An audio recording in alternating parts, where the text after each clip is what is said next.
R ಅಶೋಕ್ಗೆ ನಾಚಿಕೆ ಆಗಲ್ವಾ? BJP ವಿರುದ್ಧ ಸಚಿವರಿಂದ ಕೆಂಡ. ಎಲೆಕ್ಷನ್ವರೆಗೂ ಬಿಜೆಪಿಗೆ ರಾಮಾಸ್ತ್ರ.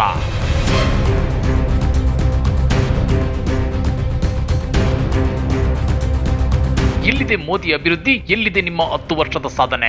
ಕೇಂದ್ರ ಬಿಜೆಪಿ ವಿರುದ್ಧ ಮಾಧ್ಯಮಗಳಲ್ಲಿ ಚರ್ಚೆ ಆಗಬೇಕಾದ ವಿಷಯ ಇದು.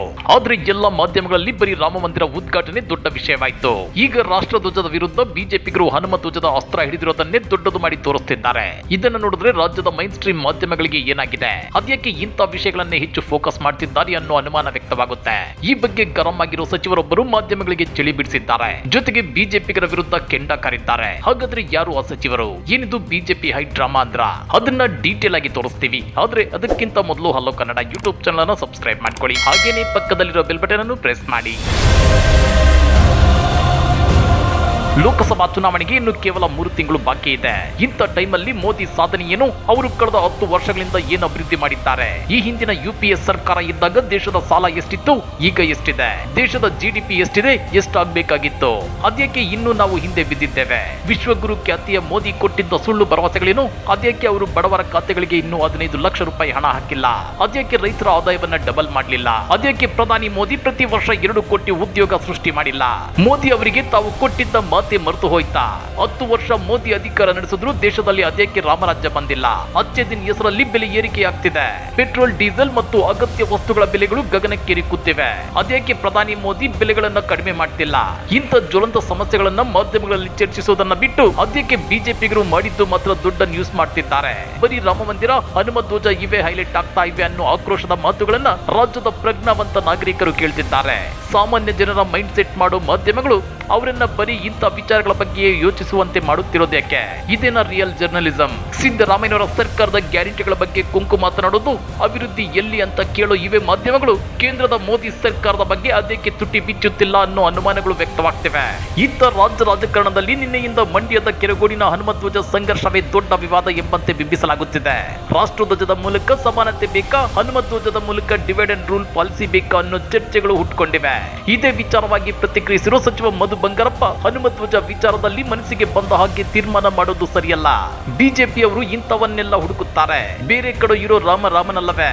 ಆರ್ ಅಶೋಕ್ಗೆ ಮಾನ ಮರ್ಯಾದೆ ಇದೆಯಾ? ಅವರು ಮಾಜಿ ಡಿಸಿಎಂ, ವಿರೋಧ ಪಕ್ಷದ ನಾಯಕರಾಗಿ ರಾಮನನ್ನ ಬೀದಿಗೆ ತಂದಿದ್ದಾರೆ. ಬಿಜೆಪಿಯವರ ಪ್ರಕಾರ ಅಯೋಧ್ಯೆಗೆ ಹೋದವರೆಲ್ಲ ಪವಿತ್ರರು, ಇಲ್ಲೇ ಇರೋರೆಲ್ಲ ಅಪವಿತ್ರರ ಅಂತೇಳಿ ಸಚಿವ ಮಧು ಬಂಗಾರಪ್ಪ ಪ್ರಶ್ನಿಸಿದ್ದಾರೆ.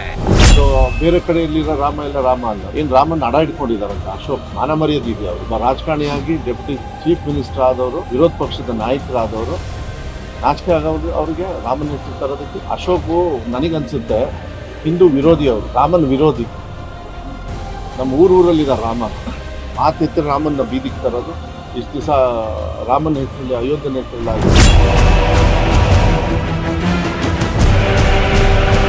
ಇಷ್ಟಕ್ಕೆ ನಿಲ್ಲದ ಸಚಿವ ಮಧು ಬಂಗಾರಪ್ಪ, ಬಿಜೆಪಿಯವರ ಸಾಧನೆ ಏನು ಎಂದು ಹೇಳಲಿ. ಬಿಜೆಪಿಯವರಿಗೆ ಮಾಡಲು ಕೆಲಸವಿಲ್ಲ, ಅವರು ಪ್ರತಿಭಟನೆ ಮಾಡಿಕೊಳ್ಳಲಿ ಬಿಡಿ, ಪ್ರತಿಭಟನೆ ಮಾಡೋರನ್ನ ನಿಲ್ಲಿಸಲು ಬರೋದಿಲ್ಲ ಅಂತೇಳಿ ಕಿಡಿಕಾರಿದ್ದಾರೆ. 30% ಹೋಗಿಲ್ಲಲ್ಲ ಅಯೋಧ್ಯಕ್ಕೆ ಬಿಜೆಪಿಯವರು, ವೋಟ್ ಹಾಕಿದವರು ಬಿಜೆಪಿಯವರಿಗೆ, ಅವರೆಲ್ಲ ದ್ರೋಹಿಗಳಂತ. ಅಯೋಧ್ಯೆಗೆ ಹೋದವರೆಲ್ಲ ಪವಿತ್ರ ಹೇಳ್ಕೊಂಡು ಇವರೇ ಭಾಷಣ ಮಾಡ್ಕೊಂಡು ಹೋದ್ರಲ್ಲ. ನಾಚಿಕೆ ಆಗಲ್ಲ ಇವರಿಗೆ? ಶೇಮ್ ಅಂತೇಳಿ ನಾಚಿಕೆ ಆಗಬೇಕು. ರಾಜಕಾರಣದೊಳಗೆ ಅಂಬೇಡ್ಕರ್ ಅವ್ರು ಏನು ಹೇಳ್ಕೊಟ್ಟಿದ್ದಾರೆ ಅದನ್ನು ಮಾಡಬೇಕು. ನೋಡಿ, ನಾವು ಎಂಥ ಚರ್ಚೆ ಮಾಡ್ತಾ ಇದ್ದೀವಿ. ಬಂದಿರೋದು ನ್ಯಾಷನಲ್ ಲೆವೆಲ್ ವಾಲಿಬಾಲ್ ಉದ್ಘಾಟನೆ ಮಾಡೋಕ್ಕೆ. ಇನ್ನು ಎಷ್ಟು ದಿವಸ ಅಂತ ರಾಮ ಮಂದಿರ ತಗೊಂಡು ಹೋಗ್ತೀರಿ? ಮಾತೆತ್ತಿದ ತಕ್ಷಣ ಪಾಕಿಸ್ತಾನಿಗೆ ಹೋಗ್ರಿ, ಇಲ್ಲಿಗೆ ಹೋಗ್ರಿ. ಸಾಧನೆ ಏನು ಮಾಡಿದಿರಿ ಬಿಜೆಪಿಯವ್ರು ಫಸ್ಟ್ ಹೇಳಿ. ಬಡವರಿಗೆ ಹೊಟ್ಟೆಗೆ ಅನ್ನ ಕೊಟ್ಟಿದ್ದೀರಾ ಹೇಳಿ. ನೋಡ್ರಿ, ಆ ಬಿಜೆಪಿಯವರಿಗೆ ನಾ ಹೇಳಿದ್ನಲ್ಲ, ಮಾಡೋ ಕೆಲಸ ಎಲ್ಲ ಮಾಡ್ಕೊಂತ ಬಿಡಿ, ನಾವು ಮಾಡ್ಕೊಳ್ಳಿ, ತಗೊಳ್ಳಿ. ಹಾಗಾದ್ರೆ ದೇವರು ಧರ್ಮದ ವಿಚಾರದಲ್ಲಿ ರಾಜಕಾರಣ ಮಾಡ್ತಿರೋ ಬಿಜೆಪಿಗರು ಮೋದಿ ಸಾಧನೆ ಮತ್ತು ವೈಫಲ್ಯಗಳ ಬಗ್ಗೆ ಜನ ಪ್ರಶ್ನೆ ಮಾಡಬಾರ್ದು ಅಂತೇಳಿ ಮರೆಮಾಚೋ ಪ್ರಯತ್ನ ಮಾಡ್ತಿದ್ದಾರಾ? ಇದೇ ಕಾರಣಕ್ಕೆ ದೇವರು ಧರ್ಮದ ದಂಗಲನ್ನ ಮುನ್ನೆಲೆಗೆ ತರ್ತಿದ್ದಾರಾ? ಬಿಜೆಪಿಗರ ಈ ನವರಂಗಿ ನಾಟಕ ಲೋಕಸಭಾ ಚುನಾವಣೆಯಲ್ಲಿ ನಿಜಕ್ಕೂ ವರ್ಕೌಟ್ ಆಗುತ್ತಾ? ಕಮೆಂಟ್ ಮಾಡಿ, ವಿಡಿಯೋ ಲೈಕ್ ಮಾಡಿ, ಶೇರ್ ಮಾಡಿ. ಇಂಥ ಮತ್ತಷ್ಟು ರೋಚಕ ರಾಜಕೀಯ ಸುದ್ದಿಗಳನ್ನ ಮಿಸ್ ಮಾಡದೆ ನೋಡಬೇಕು ಅಂದ್ರೆ ಹಲೋ ಕನ್ನಡ ಯೂಟ್ಯೂಬ್ ಚಾನಲ್ ಅನ್ನ ಸಬ್ಸ್ಕ್ರೈಬ್ ಮಾಡ್ಕೊಳ್ಳಿ.